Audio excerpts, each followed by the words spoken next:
Hello students, मैं Atul again welcome करता हूँ आप सभी का इनोवेशन एकेडमी के फाउंडेशन सीरीज़ में। और जैसा कि आपको पता है, लास्ट वीडियो में हमने पढ़ा था चैप्टर नंबर 5 का first part, fundamental unit of life. Fundamental unit of life किसको कहते हैं? सेल को कहते हैं। लास्ट वीडियो में हमने क्या क्या देखा था, एक बार शॉर्ट में समराइज़ करते, रिकैप करते, उसके बाद फिर कंटिन्यू करेंगे आज के टॉपिक।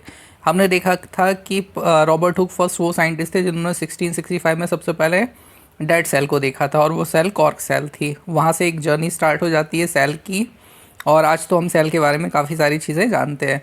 सेल की जो हिस्ट्री है वो किसके साथ जुड़ी हुई है? माइक्रोस्कोप के। सेल की जो हिस्ट्री है वो माइक्रोस्कोप के डेवलपमेंट के साथ जुड़ी हुई है। जैसे जैसे माइक्रोस्कोप इवॉल्व होते गए वैसे वैसे सेल के बारे में हमको ज़्यादा पता चलते गया। इसके अलावा what are living organism made up of? Living organism किससे मिलकर बने होते हैं, ये हमने देखा था, और इसको हमने एक एक्टिविटी के थ्रू समझा था। ऑनियन पिल की स्लाइड देखी थी जिसमें हमको अलग अलग छोटे छोटे से स्ट्रक्चर दिखाई देते हैं, कई सारे ब्लॉक्स दिखाई देते हैं जिनको हम सेल कहते हैं। उनके अंदर डेंस स्ट्रक्चर होता है, पॉइंट होता है, उसको न्यूक्लियस कहते हैं। इसके अलावा हमने देखा था कि साइज़ छोटा बड़ा होता है अगर अनियन का, तो उससे सेल का तो साइज़ छोटा बड़ा हो सकता है, लेकिन उसके शेप में कोई फ़र्क नहीं आता है, उसके स्ट्रक्चर में कोई फ़र्क नहीं आता है। इसके अलावा हमने देखा था कि ऑर्गेनिज्म दो तरह के होते हैं, यूनिसेलर और multi cellular organism. Unicellular organism single cell से मिलके बने होते हैं। कौन कौन से एग्जाम्पल होते हैं? Amoeba, paramecium, euglena, Chlamydomonas, paramecium, bacteria, और भी बहुत सारे हैं। मल्टी सेलर ऑर्गेनिज्म क्या होते हैं? जिनकी बॉडी बहुत सारी सेल से मिलके बनी होती है, जैसे fungi, plant, animals, etcetera etcetera, बहुत सारे ऑर्गेनिज्म हैं। चलिए फिर आज के कोर टॉपिक को स्टार्ट करते हैं, और सबसे पहले हम ये जो ब्लॉक दे रखा है मोर टू नो, इसको देखते हैं। काफ़ी अच्छी डिटेल है इसमें।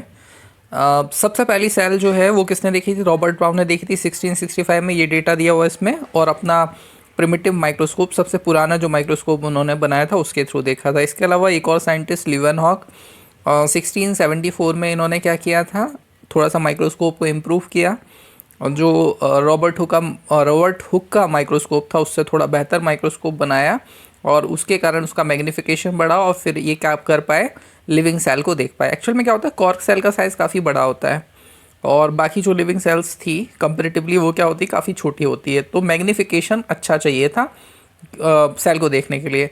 जो काम किसने किया? लिवेनहॉक ने पॉन्ड वाटर से जो लिविंग सेल्स है उसको सबसे पहले देखा। अब स्पेसिफाई नहीं किया कि वो कौन सी सेल थी, लेकिन लिवेनहॉक ने बहुत सारे स्ट्रक्चर्स जो थे उनको सबसे पहले देखा। जैसे स्पर्म को सबसे पहले देखने वाले जो साइंटिस्ट थे वो लिवेनहॉक थे। इसके अलावा वाटर के अंदर के जो अमीबा, पैरामीशियम जैसे बैक्टीरिया जैसे ऑर्गेनिज्म थे उनको भी देखने वाले सबसे पहले जो साइंटिस्ट थे वो कौन थे? लिवेनहॉक थे। तो फर्स्ट लिविंग सेल किसने देखी? फर्स्ट लिविंग सेल किसने देखी? लिवेनहॉक ने। ये चीज़ हमको याद रखना है। उसके बाद फिर रॉबर्ट ब्राउन एक साइंटिस्ट थे, 1831 में उन्होंने सबसे पहले क्या देखा? सेल के अंदर का जो सबसे बड़ा सेल ऑर्गेनेल्स होता है, न्यूक्लियस, उसको उन्होंने फाइंड आउट किया। इसके अलावा अनदर वन साइंटिस्ट पुरकिंजे ने 1839 में एक टर्म यूज़ किया, प्रोटोप्लाज्म। अब हमको पता है कि सेल के अंदर जेली लाइक फ्लूइड मटेरियल होता है, जिसमें सारे सेल ऑर्गेनेल्स न्यूक्लियस के साथ साथ बाकी सारे जो स्ट्रक्चर्स होते हैं वो सब क्या करते रहते हैं, उसके अंदर फ्लोट करते रहते हैं। उस मटेरियल को, उस लिक्विड फ्लूइड को उन्होंने क्या नाम दिया? प्रोटोप्लाज्म नाम दिया। हालांकि न्यूक्लियस के अंदर भी फ्लूइड होता है, तो उस फ्लूइड को भी हम क्या कहेंगे? प्रोटोप्लाज्म। इसका मतलब ये हुआ कि सेल के अंदर का जितना भी लिक्विड कंटेंट है उसको हमको क्या बोलना है? प्रोटोप्लाज्म। और ये वर्ड सबसे पहले किसने यूज़ किया? पुरकिंजे ने यूज़ किया। इसके अलावा सेल थ्योरी का कॉन्सेप्ट दे रखा है, दो साइंटिस्ट स्लीडन और स्वान।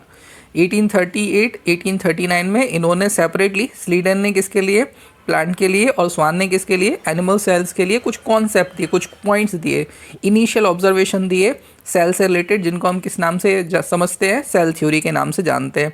इन्होंने कहा कि प्लांट सेल, एनिमल सेल सभी जो होते हैं किससे मिलके बने होते हैं? एक बेसिक यूनिट से मिलके बने होते हैं, जो इसकी उनकी स्ट्रक्चरल और फंक्शनल यूनिट होती है, जिसको हम क्या बोलते हैं? सेल बोलते हैं। ये शुरुआती कहानी थी, शुरुआती इन्फॉर्मेशन थी सेल के बारे में। इसके बाद एक और साइंटिस्ट जिनका नाम था रुडोल्फ विर्चो, उन्होंने क्या किया? 1855 में एक कॉन्सेप्ट दिया, और इन्होंने सजेस्ट किया कि सेल जो होती है, नई सेल जो अराइज होती है वो हमेशा प्री एग्जिस्टिंग सेल से ही अराइज होती है। नई सेल को बनाने के लिए हमेशा पुरानी सेल होती है। पहले एक कॉन्सेप्ट ये भी काम करता था कि हो सकता है कि जो नॉन लिविंग मटेरियल होते हैं, organic and non living material, उनके स्पेसिफिक कॉम्पोजिशन के में मिलने से क्या बन जाती होगी, सेल बन जाती होगी। मतलब नॉन लिविंग मटेरियल क्या करता होगा, सेल बना लेता होगा। जैसे आज भी हम लोग समझते हैं कि कूड़ा करकट से कीड़े बन जाते हैं, इल्लियाँ बन जाती हैं, या फिर गंदे पानी में ऑर्गेनिज्म अपने आप आ जाते हैं। तो इसका मतलब क्या हो गया, नॉन लिविंग से लिविंग बन रहे हैं। लेकिन रुडोल्फ विर्चो इस कॉन्सेप्ट को डिस्कार्डेड कर देते हैं कि नॉन लिविंग से लिविंग नहीं बनती, सेल हमेशा पहले से जो सेल होती है उससे बनती है ना।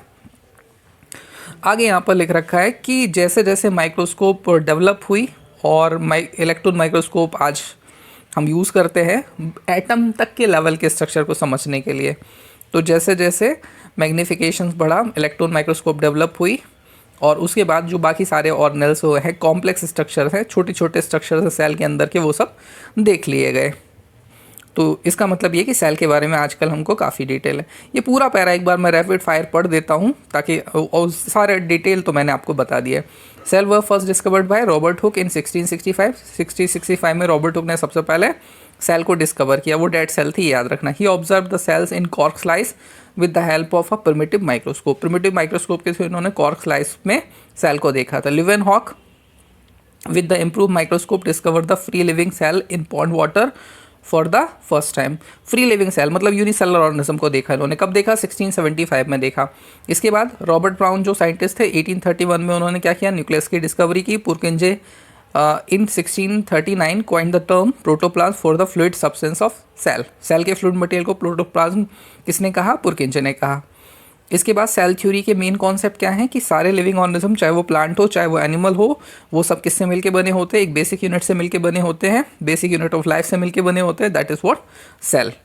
स्लीडेन और स्वान, इनके नाम पहले ही आ चुके हैं। इसके अलावा सेल थ्योरी में एक और पॉइंट किसने जोड़ा, रुडोल्फ विर्चो ने 1855 में, और इन्होंने सजेस्ट किया कि नई सेल का फॉर्मेशन जो होता है वो हमेशा पुरानी सेल से होता है।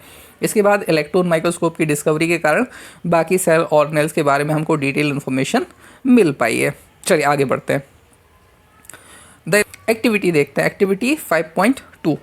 ये एक्टिविटी में हमको क्या समझाने की कोशिश कर रही है, आपके अंदर ये क्यूरियोसिटी डेवलप करने की कोशिश की जा रही है कि जो डिफरेंट सेल्स होती हैं और डिफरेंट पार्ट्स में जो सेल्स होती है, जैसे प्लांट के अलग अलग पार्ट होते हैं, रूट्स होती है, लीव्स होती है, स्टेम होता है ना, उनमें किस पार्ट में किस तरह की सेल्स होती है, क्या सबके स्ट्रक्चर सेम होते हैं, क्या सबका साइज सेम होता है। तो ये एक कॉन्सेप्ट है जो हमको आगे समझना है। तो क्या लिखा हुआ है, we can try preparing temporary amount of leaves, tip of roots of onion and even peel of onion of different size. हमको क्या करना है, जो लीव्स होती है प्लांट की, उसको उसके पील की स्लाइड बनानी है। उसके अलावा tip of roots of onion, onion की जो रूट्स होती है उसकी टिप की स्लाइड बनानी है, और डिफरेंट साइज़ की अनियन के पील की स्लाइड तो हम बनानी, जैसे हम पहले भी बना चुके हैं। उसके बाद after performing the activity late us see what the answer of the following question. ये स्लाइड बनाने के बाद आप इन सारे क्वेश्चंस के आंसर देने के लायक हो जाओगे। क्या क्या क्वेश्चन है, do all cell look alike in terms of shape and size. क्या सारी सेल जो होती है वो एक जैसी दिखती है शेप और साइज में, नहीं, डिफरेंट दिखेंगी ऑब्वियसली, क्योंकि आप अलग अलग पार्ट्स की सेल ले रहे हो, अलग अलग पार्ट्स की सेल का शेप साइज स्ट्रक्चर सब कुछ अलग होता है। Do all cells look alike in structure, क्या सारी सेल दिखने में स्ट्रक्चर में सेम होगी, नहीं, बिल्कुल नहीं होगी, उनका स्ट्रक्चर भी डिफरेंट होगा, उनका शेप भी अलग होगा। Could we find differences among cell from different parts of the plant body, क्या अलग अलग प्लांट बॉडी के जो सेल्स हैं उनके स्ट्रक्चर में डिफरेंस होगा, ऑब्वियसली डिफरेंस होगा, क्योंकि हर एक पार्ट की जो सेल्स होती है वो स्पेसिफिक शेप वाली होती है, क्योंकि उसका फंक्शन भी स्पेसिफिक होता है। What similarity could be find, सारी सेल्स में प्लांट की डिफरेंट पार्ट की सेल में आपको क्या सिमिलरिटी देखने को मिलेगी, सेल में सिमिलरिटी देखने को हमको ये मिलेगी कि उनके जो ऑर्गेनेल्स होंगे, हर सेल में क्या होगा, प्रोटोप्लाज्म होगा, हर सेल में न्यूक्लियस होगा, हर सेल में सेल मेम्ब्रेन होगी, है ना, हर सेल में प्लांट सेल है इसलिए सेल वॉल भी होगी। तो स्ट्रक्चर के बेसिस पर हमको क्या दिखाई देगी, सिमिलरिटी दिखाई देगी। चलिए आगे बढ़ते हैं। Some organism can also have cells of different kind, look at the following picture in depict some cells from the human body. Human body की कुछ सेल्स के यहाँ पर डायग्राम दे रखे हैं, देखते ज़रा कौन कौन से है। पहला जो ऊपर की तरफ आपको दिख रहा है लीनियर स्ट्रक्चर दिखाई दे रहा है, एक्चुअल में ये स्पिंडल शेप की मसल्स है और ये स्मूथ मसल्स है। हमारी जो मसल्स होती है उनमें से एक तरह की मसल्स है, 3 तरह की मसल्स होती है हमारी बॉडी में। इंटरनल पार्ट्स में जो मसल्स होती है उसको स्मूथ मसल्स कहते हैं, और स्मूथ मसल्स का ये जो स्ट्रक्चर दिखाई दे रहा है स्पिंडल। स्पिंडल का मतलब क्या, बीच में से हल्की सी मोटी होती है और इसके जो कॉर्नर्स होते हैं वो शार्प होते हैं, है ना।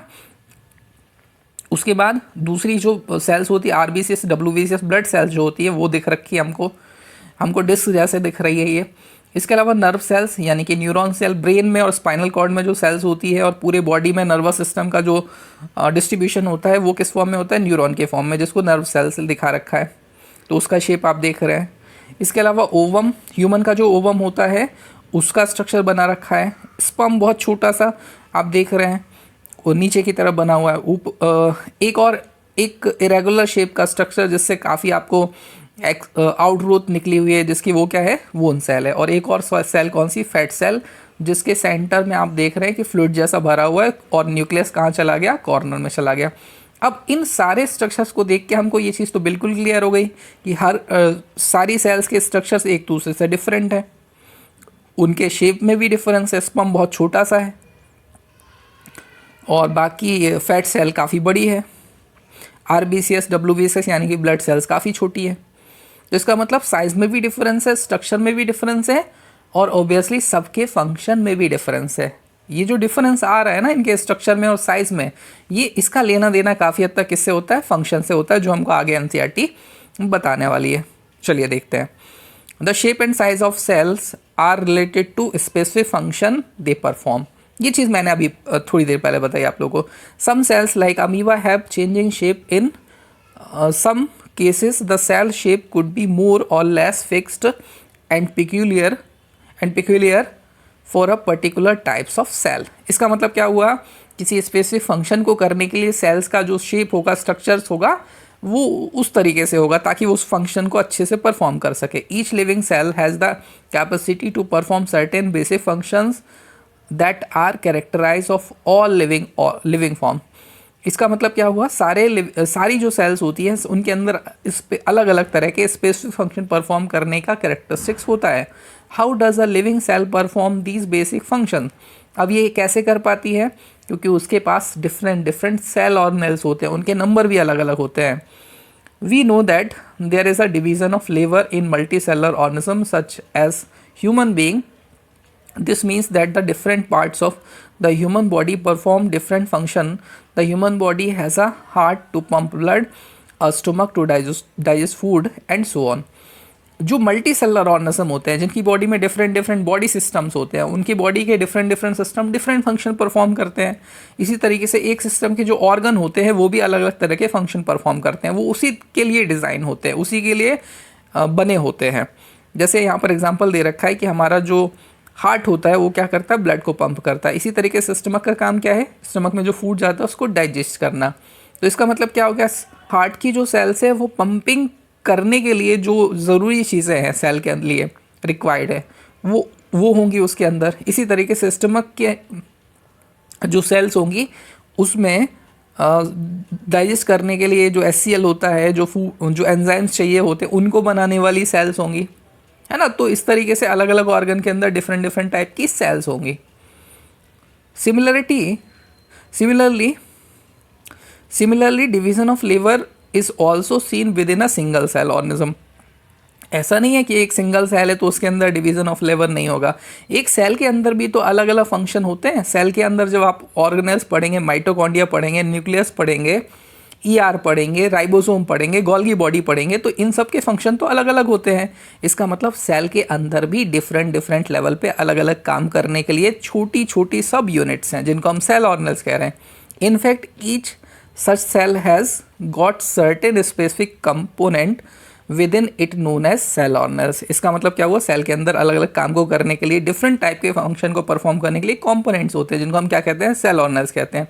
Each kind of cell organelles perform a specific function such as making new material in the cell, clearing up waste material from the cell and so on.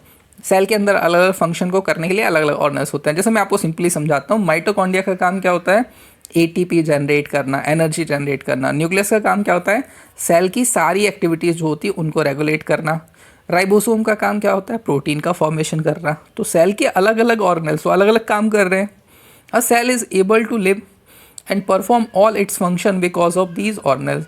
Cell अलग अलग तरह के काम यूनिट के फॉर्म में क्यों कर पाती है, क्योंकि ये सारे ऑर्गेनेल्स मिलके काम करते हैं। These organelles together constitute the basic unit called the cell. और ये सारे ऑर्गेनेल्स आपस में मिलके एक बेसिक यूनिट का फॉर्मेशन करते हैं, जिसके बारे में तो पूरे चैप्टर में बात हो रही है, और उस यूनिट का नाम है cell. It is interesting that all cells are found to have the same organelles. ये चीज़ हमने पहले भी देखी थी जब हम डिफरेंट ह्यूमन की डिफरेंट सेल के स्ट्रक्चर देख रहे थे। तो मैंने कहा था कि एक चीज़ हमको कॉमन दिखाई दे रही है कि सबके अंदर न्यूक्लियस है, सबके अंदर प्रोटोप्लाज्म है। सारी सेल्स के अंदर हमको क्या दिखाई दे रहा है, सेल मेम्ब्रेन दिखाई दे रहा है। इसी तरीके से जब आप प्लांट के डिफरेंट पार्ट की स्लाइड बनाते हैं, आप रूट की स्लाइड बना रहे हैं, आप लीफ पिल की स्लाइड बना रहे हैं, अनियन की जो बल्ब है उसकी स्लाइड बना रहे हैं, तो आपको वहाँ पे भी एक चीज़ कॉमन दिखाई दे रही थी। सारी सेल्स में सेल वॉल थी, सेल मेम्ब्रेन था, न्यूक्लियस था, प्रोटोप्लाज्म था। तो इस लेवल पे क्या होती है, सेल्स कॉमन होती हैं। तो कोई भी सेल हो, उसके अंदर के जो कंपोनेंट्स होते हैं, कॉन्स्टिट्यूएंटिंग यूनिट्स होती हैं, वो ऑलमोस्ट सिमिलर होती है ना। हालांकि उसमें भी काफ़ी वेरिएशंस होता है, लेकिन वो वेरिएशन थोड़ा सा कम होता है। These organelles together constitute a base. It is interesting that all cells are found to have the same organelles, ठीक है, लेकिन वो ऑर्गेनेल्स ऑलमोस्ट सेम होते हैं। No matter what their function is और what organism they are found in. इससे फ़र्क नहीं पड़ता कि वो किस ऑर्गेनिज्म के अंदर, इससे भी फ़र्क नहीं पड़ता कि वो फंक्शन क्या करती है, लेकिन बेसिक स्ट्रक्चरल ऑर्गेनेल्स जो होते हैं सेल के अंदर वो सभी एक जैसे होते हैं। चलिए यहाँ पर क्वेश्चन पूछे हमसे, question number first, who discover cell and how. Cell को किसने डिस्कवर किया और कैसे। बहुत आसान है, सेल को डिस्कवर किया 1665 में किसने, रॉबर्ट हुक ने। और उन्होंने क्या देखी थी, सबसे पहले कॉर्क सेल देखी थी जो कि एक डेड सेल थी। उसके बाद लिविंग सेल को सबसे पहले किसने देखा, लिवेनहॉक ने, है ना। और लिवेनहॉक ने जो सेल देखी थी वो क्या थी, यूनिसेलर ऑर्गेनिज्म था, है ना। वाटर बॉडीज से उन्होंने यूनिसेलर ऑर्गेनिज्म को देखा था। नेक्स्ट क्वेश्चन हमसे पूछा है, why is the cell called the structural and functional unit of life. Cell को स्ट्रक्चरल फंक्शनल यूनिट क्यों कहते हैं। सिंपल सी बात है कि जो लिविंग ऑर्गेनिज्म होते हैं उनको बनाने वाली और उनके अंदर छोटे लेवल पे, माइक्रो लेवल पे काम करने वाली जो यूनिट होती है वो सेल होती है, इसीलिए उसको फंक्शनल और स्ट्रक्चरल यूनिट कहते हैं। बनाती भी सेल है किसी को, किसी ऑर्गेनिज्म की बॉडी, ह्यूमन बीइंग्स की बॉडी में मिलियंस ऑफ सेल्स हैं। इसका मतलब किससे मिलके बनी आपकी बॉडी, सेल से मिलके बनी, इसीलिए स्ट्रक्चरल यूनिट है। फंक्शनल यूनिट क्यों है, क्योंकि आपकी बॉडी में जो भी काम हो रहे हैं, जो भी फंक्शन परफॉर्म हो रहे हैं, अल्टीमेटली वो सेल ही परफॉर्म कर रही है। बहुत छोटे लेवल पे आप देखेंगे तो वो फंक्शन कौन कर रहा होता है, सेल कर रही होती है, अलग अलग तरह की सेल्स कर रही होती हैं। चलिए अब सेकंड टॉपिक जो हमारा है 5.2 उसको देखते हैं। इसमें हमसे क्या पूछा गया है, what is a cell made up of, what is the structural organisation of a cell. Cell किन चीज़ों से मिलकर बनी होती है, उसके अंदर कौन कौन से ऑर्गेनेल्स होते हैं, और स्ट्रक्चरल ऑर्गेनाइजेशन सेल का क्या होता है। इसका मतलब सेल का स्ट्रक्चर पढ़ना है हमको, सेल के ऑर्गेनेल्स पढ़ने हैं हमको। We saw above that the cell has special components called organelles। Cell के अंदर स्पेसिफिक कंपोनेंट्स होते हैं जिनको हम क्या बोलते हैं, सेल ऑर्गेनेल्स बोलते हैं। How is a cell organise, cell कैसे ऑर्गेनाइज होती है। If we study a cell under a microscope we would come across 3 feature in almost every cell, plasma membrane, nucleus and cytoplasm. किसी भी cell को आप देख लीजिए, उसमें 3 स्ट्रक्चर तो आपको दिखाई देंगे, प्लाज्मा मेम्ब्रेन दिखाई देगी, न्यूक्लियस दिखाई देगी और साइटोप्लाज्म भी दिखाई देगी। All activities inside the cell and interaction of cell with its environment are possible due to this feature. Let us see how. अब हमको इनको डिटेल में पढ़ना है, वो हम पढ़ेंगे नेक्स्ट वीडियो में। तो अगर आपने अभी तक इस चैनल को सब्सक्राइब नहीं किया तो सब्सक्राइब करिए, लाइक कीजिए और शेयर करिए। मिलते हैं अगले वीडियो में, तब तक के लिए बाय बाय, टेक केयर।